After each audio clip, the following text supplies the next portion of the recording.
Hello friends, स्वागत है आपके अपने यूट्यूब चैनल गायत्री ऑफिशियल में। आपका आर्म्ड फोर्सेस, चाहे हमारा नेवी, आर्मी, एयरफोर्स हो या सीएपीएफ हो, पुलिस हो, रेलवे, गवर्नमेंट कोई भी जॉब है, इवन प्राइवेट जॉब भी है, तो देखिए आपको जॉब पर जाने के लिए एक मेडिकल सर्टिफिकेट आपको देना होता है। अब फोर्सेस की यदि हम बात करते हैं तो वहां पर मेडिकल सिविल जॉब के कंपैरिजन में हार्ड होता है। हार्ड क्या, उनके जो मेडिकल स्टैंडर्ड है वो अलग है। अब सीपीयू एसआई के मेडिकल अभी चल रहे हैं या ऑलमोस्ट हो चुके हैं, और एक कैंडिडेट अनफिट होता है, उसके बाद क्या होता है कि बड़ा तकलीफ देह स्थिति होती है वो, कि कई बार ऐसे पॉइंट में कि जिसका अब तक कोई जानकारी नहीं थी और अनफिट कर दिया।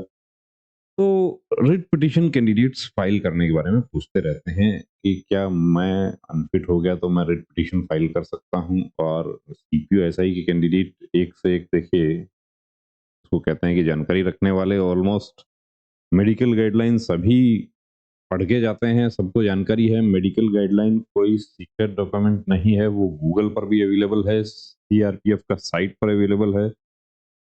अब यहाँ आप देख रहे हैं कि ये कैंडिडेट है, इनको carrying angle right more than 20। अब पहले पॉइंट क्या बना था? पॉइंट बना था सीपीएसआई कैंडिडेट है, hand right hand carrying angle more than 20 degree, more than 20 degree. अब कैरिंग एंगल क्या है वो भी यहाँ बात करेंगे। और दूसरी बात, कौन सी स्थिति ऐसी है जब आप रिट पिटीशन फाइल कर सकते हैं? क्योंकि आपने हमारे बहुत सारे वीडियोस ऐसे देखे जिसमें कि एक कैंडिडेट अनफिट हो गया, उसके बाद रिट पिटीशन फाइल किया, रिट पिटीशन अलाउ हो गई और उसके बाद वो ज्वाइन कर गए। तो क्या सभी ऐसे केसेस में कैंडिडेट्स रिट पिटीशन फाइल कर सकते हैं? यदि ऐसा फाइल कर सकते हैं तो रिट पिटीशन की सुनामी आ जाएगी। तो आपको एक चीज मैं क्लियर कर देना चाहता हूं, देखिए कि रिवाइज्ड मेडिकल गाइडलाइन फॉलो किए बिना यदि आपको अनफिट किया गया है, अब यही केस में हम देखते हैं कि रिवाइज्ड मेडिकल गाइडलाइन क्या कहती है और क्या इनके केस में फॉलो किया गया है या नहीं किया गया है। चलिए पहले हम कैरिंग एंगल क्या है वो बता दें। अब ये एक तस्वीर एक कैंडिडेट ने हमें शेयर किया, क्या उनका ही है? शायद उनका नहीं है, दूसरे कैंडिडेट का है। क्या उनका भी हो सकता है कि क्या ये राइट हैंड जो है, ये एंगल इस तरीके से जो एंगल बनता है वो 20 डिग्री से ज्यादा है। तो 20 डिग्री से ज्यादा है, इसका मतलब 20 डिग्री तक का क्या फिट होगा?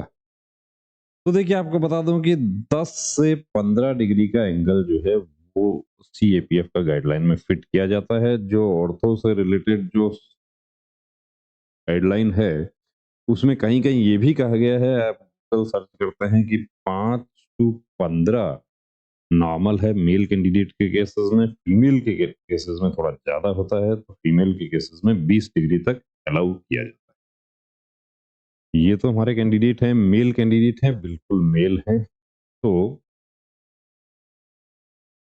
10 से, अब देखिए जो सीएपीएफ की बात हम करते हैं जिसमें एसएससी जीडी भी आ जाता है या सीपीयू एसआई है, सभी है उसमें, 10 से 15 का मेल कैंडिडेट का फिट होगा, 10 से 20 का फीमेल का फिट होगा। 20 तक का मेल कैंडिडेट का फिट किया जा सकता है, लेकिन 20 से ऊपर चला गया तो वो तो अनफिट है।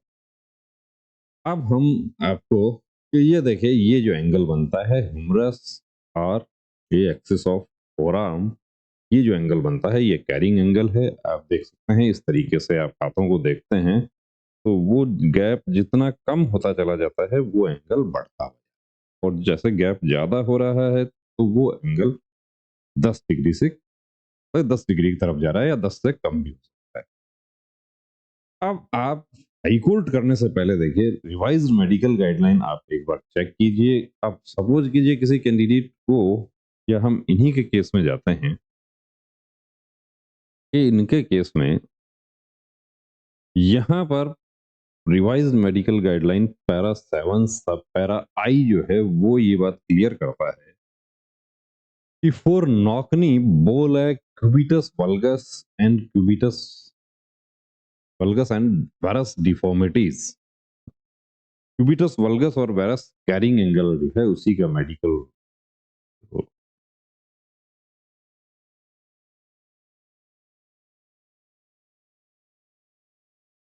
कैरिंग एंगल को ही कहा गया है कि कैरिंग एंगल ज्यादा है, यानी कि 20 डिग्री की तरफ जा रहा है तो वो वल्गस है, और वायरस अब जब 10 से नीचे की तरफ आ रहा है या 5 से नीचे की तरफ भी बता देंगे आप। लेकिन जो उनका जो स्टैंडर्ड है वो कि cubitus valgus varus x-ray plate with finding should be attached.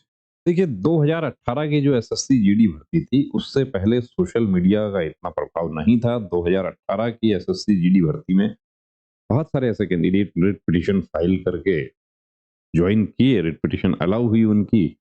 Reason क्या था वहां पे? रीजन ये था कि एक्सरे प्लेट के बिना ही या ऑर्थो स्पेशलिस्ट जो थे वो बोर्ड में थे या नहीं थे, क्योंकि बिना एक्सरे किए हुए अनफिट कर दिया या बिना ऑर्थो स्पेशलिस्ट का ओपिनियन लिए अनफिट कर दिया। अब एक्सरे प्लेट के बिना यदि अनफिट किया जा रहा है तो उस स्थिति में मेडिकल गाइडलाइन फॉलो नहीं हो रही है, आप बिल्कुल रिट पिटीशन फाइल कर सकते हैं। लेकिन हम वापस आते हैं और यहाँ देखते हैं कि ये जो कैंडिडेट को अनफिटनेस सर्टिफिकेट दिया है इस पर क्या लिखा है? Findings brief of review medical examination scanogram right upper limb carrying angle dated भी दिया है 14/3/2024 को 23 डिग्री का एंगल बताया गया है, यानी कि एक्सरे प्लेट अटैच है डॉक्यूमेंट के साथ में। तो इस स्थिति में तो देखिए जब स्पेशलिस्ट का ओपिनियन लिया जा रहा है और उसके बाद अनफिट किया जा रहा है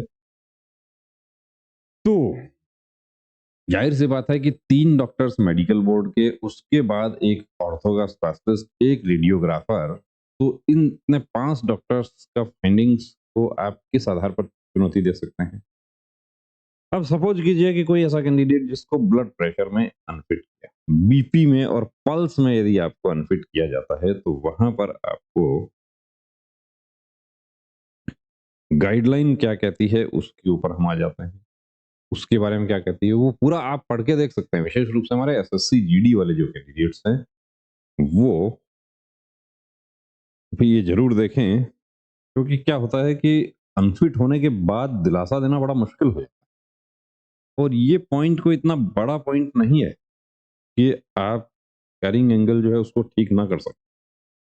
यहाँ पर देखिए कि for candidates who have been rejected on the ground of hypertension tachycardia should be admitted public hospitalised by the board before giving their final opinion regarding the candidates fitness और अदरवाइज।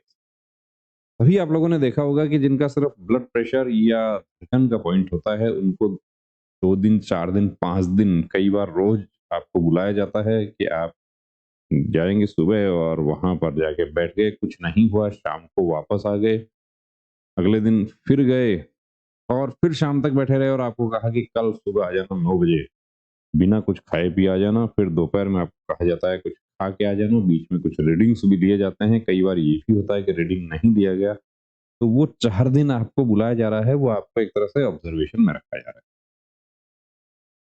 इस पॉइंट के आधार पर SSC GD 2022 वाला जो था उसमें कुछ candidates को रिलीफ मिला कि एडमिट नहीं किया था। बीएसएफ ट्रेड्समैन में कैंडिडेट को रिलीफ मिला।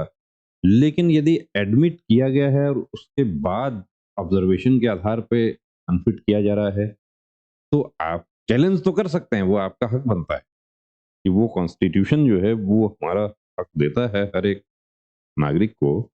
लेकिन वो रिजेक्ट हो जाएगा रिट पिटीशन, तो अब आपके ऊपर है कि मेडिकल गाइडलाइन की आपको जानकारी रखनी है। और दूसरी बात देखिए अनफिट हो गए हैं तो हताश होने की जरूरत नहीं कि और दूसरा मौका मिलेगा। हो सकता है इस बार मार्क्स के हिसाब से दिल्ली पुलिस नहीं मिलता, अगली बार और बेहतर तैयारी करें उसमें आपको दिल्ली पुलिस मिल जाए, या इसी दौरान आप सीजीएल में आप सेलेक्ट हो जाते हैं और कोई बढ़िया अपना दूसरा जॉब आपको मिल जाता है। तो हताश होने की जरूरत नहीं है। अनफिट हो गए, फिट अनफिट दोनों भर्ती प्रक्रिया का एक हिस्सा है। बहुत सारे हमारे ऐसे कैंडिडेट्स हैं जो जानकारी नहीं होती कि पहली बार मेडिकल में गए हैं, पता नहीं था मुझे, तो क्या इसकी वजह से मैं अनफिट हो जाऊंगा और उसके बाद कि अब मैं क्या करूं क्या ना करूं, बड़ी दुविधा की स्थिति हो जाती है। तो ध्यान ये रखना है कि यदि मेडिकल गाइडलाइन फॉलो किए बिना आपको अनफिट किया गया है तो देखिए आपका केस स्ट्रांग हो। अदरवाइज आप जाते हैं पिटीशन में तो जा सकते हैं आप, लेकिन वहां पर केस पहले देखना है कि केस की क्या फैक्ट्स हैं सभी केसेस में। ऐसा नहीं है कि अब आप लोगों ने हमारे वीडियोस देखे, बहुत सारे केसेस में देखा आपने कि कैंडिडेट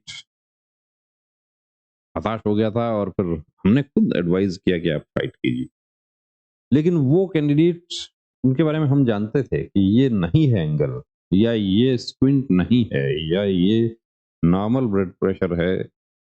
अब बिना एडमिट किए अनफिट कर दिया, या नॉकनी नहीं था, कैरिंग नहीं था, जो भी था, कुछ हमारे पास जो प्री मेडिकल चेकअप के लिए आते हैं कैंडिडेट्स, उस वो भी यदि अनफिट हो गए तो उनको हम एडवाइस कर देते हैं।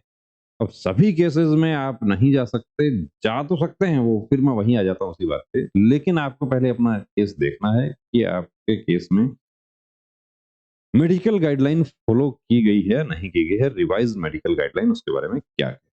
तो बने रहिए दोस्तों चैनल के साथ, और हमारे एसएससी जीडी वाले जो कैंडिडेट्स हैं वो अपना प्री मेडिकल चेकअप जरूर करवाएं, ताकि उससे इस तरह का यदि कोई पॉइंट होता है तो उसका पहले से पता चल जाए और आप एक्सरसाइज करके उसको ठीक कर सकें।